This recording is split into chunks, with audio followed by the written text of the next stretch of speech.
El 2020 va a quedar en la historia como el año de la pesadilla, el año de la primer pandemia global. Hubo otras pandemias, pero esta es la primer pandemia absolutamente globalizada. Por eso, este año que comenzó bajo el predominio, el protagonismo oscuro de la palabra coronavirus, es el año que nos muestra el inicio de una era de pandemias. Cuando se haya superado esta pandemia, el problema no habrá terminado. Esta es la primer pandemia global y es también el inicio de una era de pandemias.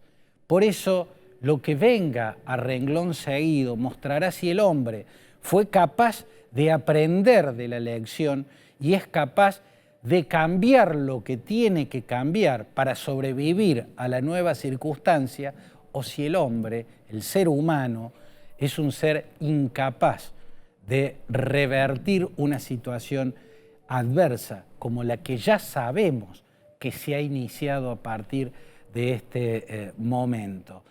Para revertir la situación adversa, el ser humano, el hombre y la mujer que se inicien a partir de este momento, a partir de este año de la pesadilla que está quedando atrás, tendrá que recrear formas de liderazgo que no tienen casi antecedentes en la historia. Hay que ir, no sé, a la obra de Platón y sumergirse en lo que aquel filósofo de la antigua polis griega quería decir cuando hablaba de la sofocracia, el gobierno de los que saben, el kratos, el poder, el manos del sofos, el conocimiento. Para Platón, los que tenían el conocimiento en aquel momento eran los filósofos. La sofocracia que necesita el ser humano de la era de pandemias está en las ciencias. En las ciencias en general, pero en particular en las matemáticas, en la epidemiología y en la microbiología. Los gobiernos, los estados tendrán que reformularse en torno a eso. Tendrán las estructuras de poder que mostrar que la ciencia tiene un lugar preponderante. Si así lo hace, el hombre podrá sobrellevar lo que acaba de comenzar, porque lo que comenzó en el año 2020 es una era de pandemia.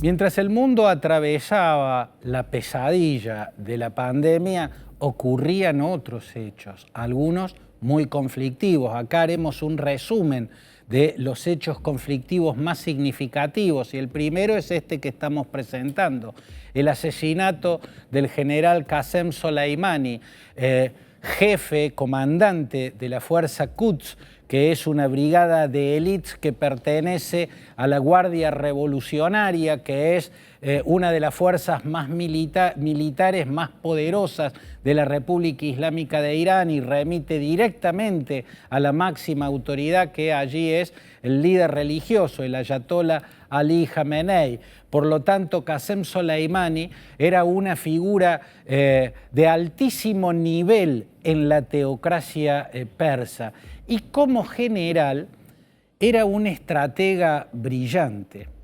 En la guerra de Vietnam o en las guerras de Vietnam hubo un genio como estratega que era el general Van Nguyen Giap, ¿no? El hombre que derrotó a los franceses y luego derrotó a los norteamericanos, ¿no? El genial estratega que estaba detrás de los éxitos, primero del Viet Minh y después del Viet Cong. De algún modo el general Soleimani estaba inspirado en el general vietnamita Van Nguyen Giap y lo que estaba organizando en Irak era la vietnamización del país en el que confluyen el Tigris y el Éufrates. Vietnamizar Irak para que los norteamericanos tengan que replegarse y tengan que retirar sus fuerzas allí estacionadas. En eso estaba cuando un misil norteamericano lo desintegró en su automóvil camino al aeropuerto de Bagdad. Parecía que iba a detonar una guerra directa entre la República Islámica de Irán y los Estados Unidos. Irán habló de una tremenda venganza, pero finalmente hizo una venganza apenas de carácter simbólico, porque realizó ataques anunciados previamente para minimizar la cantidad de víctimas fatales a dos bases iraquíes en las que había presencia militar norteamericana. La muerte de Qasem Soleimani es una de las marcas que le quedó al año 2020 y una marca que tuvo muchísima repercusión porque cuando ocurrió el mundo todavía no sabía que lo estaba invadiendo el coronavirus.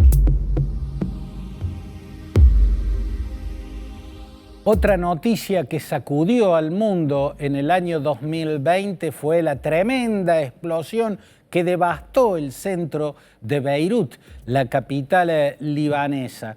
Fue el estallido de uno de los silos donde se almacenaban materiales altamente explosivos. Es posible que haya sido un accidente.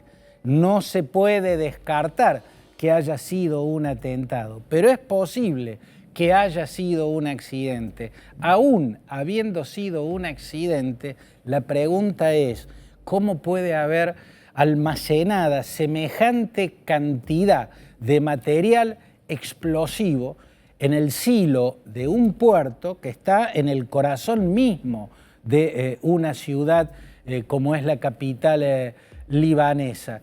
Y la respuesta nos lleva a lo más significativo, lo que reveló la explosión que devastó a Beirut, lo que implica tener un Estado fallido.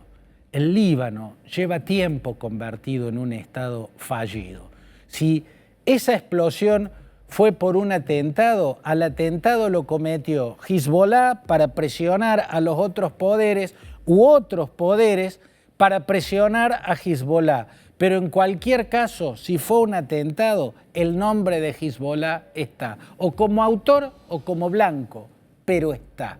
Y si fue un accidente, el nombre de Hezbollah también está, porque si el Líbano es un Estado fallido, lo es porque interfieren permanentemente en él, y desde la década del 70 por lo menos, potencias vecinas sumamente poderosas que dirimen sus fuerzas dentro del escenario libanés, y también porque hay un Estado dentro de otro Estado. Y cuando hay un Estado dentro de otro Estado, entonces un país se queda sin Estado.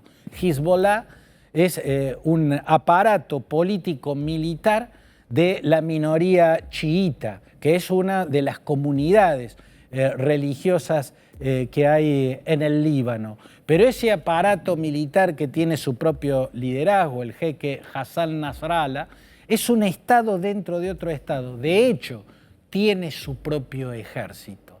La propia existencia de Hezbollah, además de la interferencia de los poderosos vecinos que siempre están dirimiendo fuerzas en el tablero libanés, tiene que ver con eso que reveló la tremenda explosión que devastó a Beirut.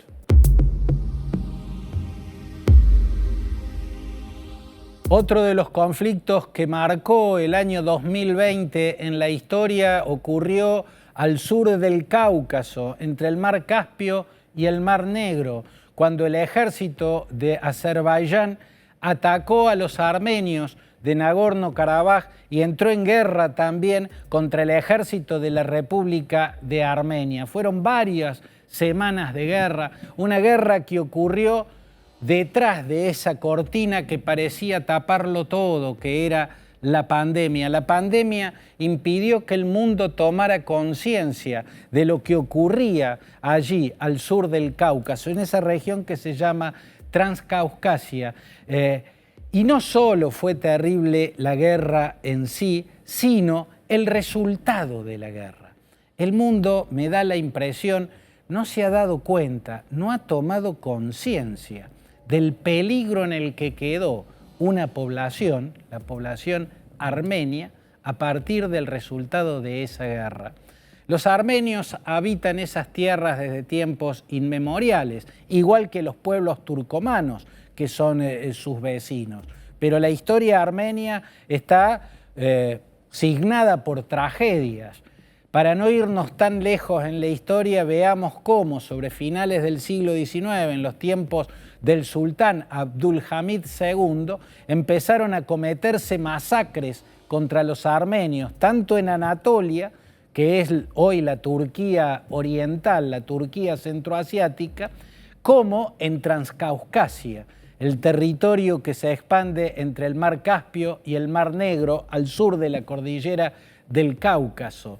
Esas masacres que comenzaron en las últimas décadas del siglo XIX bajo el reinado del sultán Abdulhamid II se fueron incrementando en los primeros años del siglo XX hasta desembocar en el genocidio que el Estado de Turquía, el Imperio Otomano, cometió contra los armenios en el año 1915. Lo que vino a renglón seguido siguió sumando tragedias. En 1921, Vladimir Lenin le entrega a Najicheván, un territorio armenio donde también había población turcomana, a Azerbaiyán, un estado turcomano y musulmán. Y en 1923, Stalin les va a entregar a los azeríes, o sea, a los turcomanos musulmanes de ese país llamado Azerbaiyán, que igual que la República Armenia eran parte de la Unión Soviética, Nagorno-Karabaj. Nagorno-Karabaj es un enclave montañoso habitado por los armenios desde tiempos inmemorables. En la antigüedad era la 10ª provincia y se llamaba Artsaj. Era la 10ª provincia del antiguo reino de Armenia. Por eso los armenios hasta el día de hoy lo llaman Artsaj, ¿no? Los armenios de Nagorno-Karabaj se sintieron medianamente protegidos por el paraguas soviético mientras existió la Unión Soviética, pero cuando promediaba la década de los 80 del siglo pasado y la Unión Soviética empezó a desmembrarse, los armenios de Nagorno-Karabaj empezaron a buscar separarse de ese estado turcomano y musulmán en el que los había puesto Joseph Stalin para unirse a la República de Armenia. Por eso, en 1991 estalló una guerra que concluyó con un armisticio en 1994. Esa guerra fue una victoria armenia, aunque Nagorno-Karabaj no logró su mayor objetivo, que era unirse a la República de Armenia. No obstante, logró quedar como un Estado independiente de facto. En los hechos era un Estado independiente, pero eso terminó en el 2020, cuando el ejército de Azerbaiyán, empujado por Turquía y por su sultánico líder, Recep Tayyip Erdogan, reinició la guerra que había quedado congelada en 1994 y esta vez los azeríes triunfaron con el apoyo de Turquía ante la pasividad total de Vladimir Putin. Rusia debió intervenir a favor de Armenia en virtud del Tratado de Seguridad Colectiva, un tratado como el de la OTAN, digamos, de mutua protección, en el que está Armenia, está Bielorrusia, está Rusia, y hay varios países musulmanes centroasiáticos, pero fue como si ese tratado no existiera. Rusia no movió un dedo y dejó que el tiempo pasara y que los azeríes lograran la victoria suficiente hasta recién intervenir y congelar la situación. El peligro que ha quedado es gigantesco, por eso extraña también la pasividad de las potencias occidentales. Las potencias occidentales saben el peligro que corren los armenios, porque conocen la historia de masacres, genocidios y limpiezas étnicas que han sufrido los armenios a lo largo del siglo XIX y del siglo XX, aunque la historia tiene más capítulos negros todavía. Y sin embargo, sabiendo esa historia plagada de masacres, genocidios y limpiezas étnicas, los dejaron solos. Occidente dejó solo a los armenios, mientras Rusia miraba para otro lado y le concedía al eje turco-azerí el tiempo que necesitaba hasta triunfar. Ahora reconquistaron Nagorno-Karabaj Y la gran pregunta que deja planteada el año 2020 es si los armenios de ese territorio van a sufrir como sufrieron los armenios del pasado, si también van a ser víctimas de masacres, exterminios y limpiezas étnicas.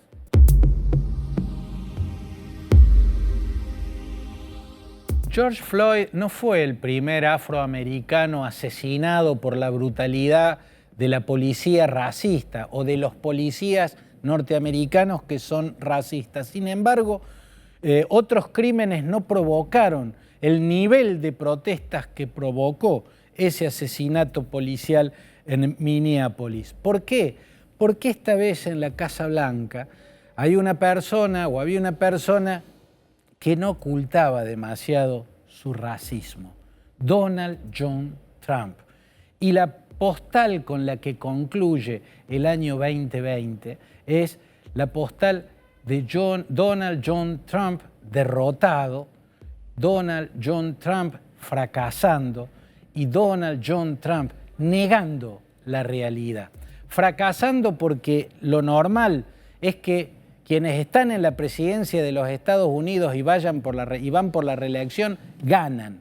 La mayoría de los candidatos que eran presidentes ganaron la reelección. Son una minoría los que no lo lograron.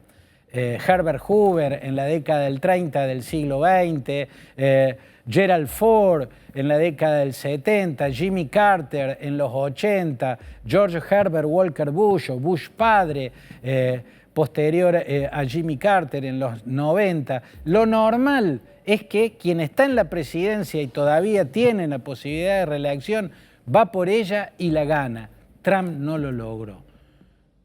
Por eso Trump fracasó y fue derrotado por los demócratas. La postal con la que cierra el 2020 es la de Trump, derrotado y negando la realidad, porque nunca aceptó el resultado de la elección. Entonces lo que logró fue multiplicar su derrota.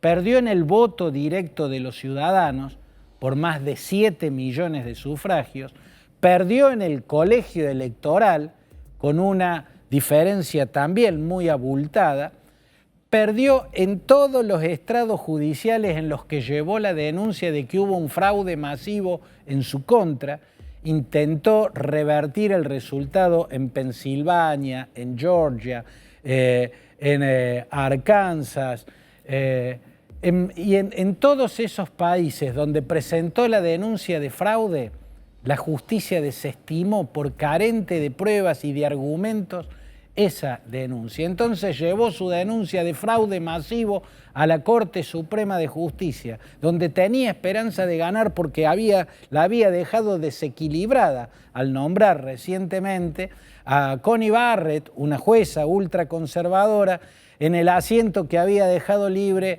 por su muerte la jueza liberal, progresista, Bader Ginsburg, ¿no?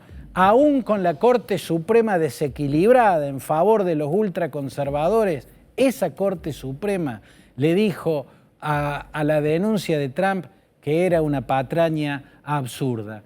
Y ni siquiera en esa circunstancia fue capaz de admitir su derrota y felicitar al vencedor. Se quedó tramando nuevas formas de dar por tierra con esta elección. Supongo que algunos de sus allegados le hicieron ver que en una de esas podían lograr lo que logró Rutherford Hayes en la elección de 1876, cuando había perdido frente a Samuel Tilden, en el voto directo de los ciudadanos y en el colegio electoral.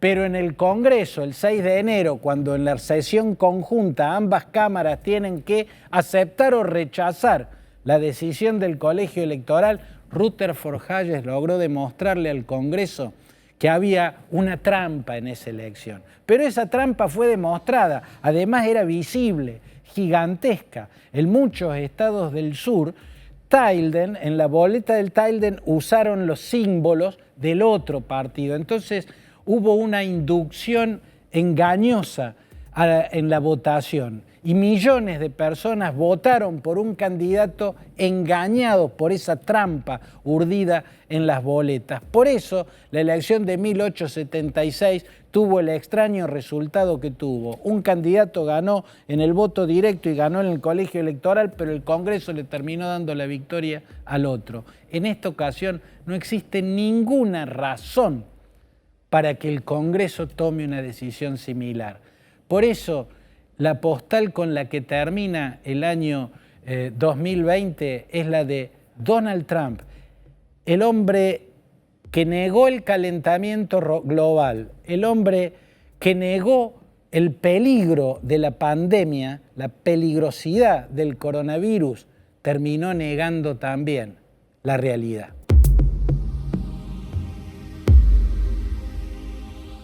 Este ha sido un álbum de las postales más oscuras que ha dejado un año signado por una pesadilla, pero por cierto, no todo fue oscuro, no todo fueron conflictos, no todo fue negativo. Y en el final del año ocurre algo muy alentador, muy positivo. El año que comenzó bajo el protagonismo oscuro de la palabra coronavirus, concluye bajo el protagonismo esperanzador de la palabra vacuna.